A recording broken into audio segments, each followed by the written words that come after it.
Alright, hello guys. In this next video, I'm going to be introducing you guys to figures that look like this in the blue that we will be seeing a lot in this class. And they look very, very complex, they look very, very complicated, but they're actually very, very simple, I promise. You just really need to understand these two things. Vertical angles that we just learned about. That vertical angles are equal, and you also need to remember that supplementary angles, so that's angles that form from a flat line, if you add the two up, they equal 180. So these are the two kind of key things to understanding these things called transversals that we're going to be learning about. So, transversals. The first important thing about this figure right here that makes this super, super simple is that these two lines right here are parallel. So we have two parallel lines intersecting this line going through the middle. Why is that so important? Because it tells us that this figure right here and this figure up here are identical to each other. So the way I like to solve these is I completely ignore this bottom half.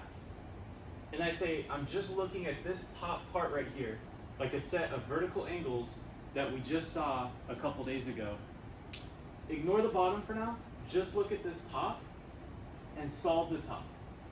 So that's what we're going to do. So we have 110 degrees here. How do we figure out this angle right here? Well, remember, these two are across the road from each other. They are vertical angles. So therefore, they're going to be equal. So this is 110, so this is going to be 110. Next, how do we figure out these two? It's very easy. We remember supplementary angles. This is a flat line right here. This line intersects it, so we have two different angles that separate a flat line. Since it's a flat line, the total angle sum is 180 degrees, so that means this plus this needs to equal 180. So 110 plus what equals 180? We shouldn't need to do an equation. We should all just know it's 70.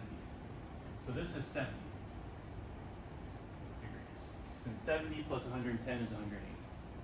Once again, these two are vertical, so we can just assume they're equal. So this is also 70 degrees. Very easy. We did this in our vertical angle video. The only new thing now is we have this piece, but now we're also adding in this bottom piece down here. How do we figure out these four angles down here? And it's super easy. We use what are called corresponding angles. And that just tells us that these two figures are identical. So this spot is going to be the same as this spot. This spot is the same as this spot. This spot is the same as this spot. This spot is the same as this spot. So we can do that. What is this spot? It's 70, so this is also going to be 70. This spot is 110, so this spot's going to be 110.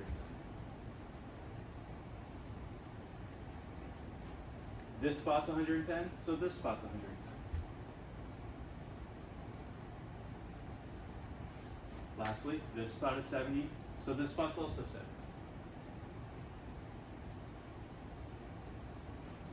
And so you should see something interesting, and that's why I'm only using these two colors right here. I did purple for 70s, 110 in blue, is that there's only going to be two angle measurements in a transversal.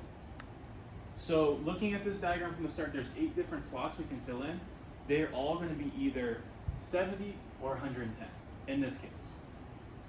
So if we were given at the start that this was 100 degrees, then that would mean that every angle is either going to be 100 degrees or 80 degrees. That's going to be the same with every transversal. It's only going to be 2 different angle measurements. And I think that's it for now.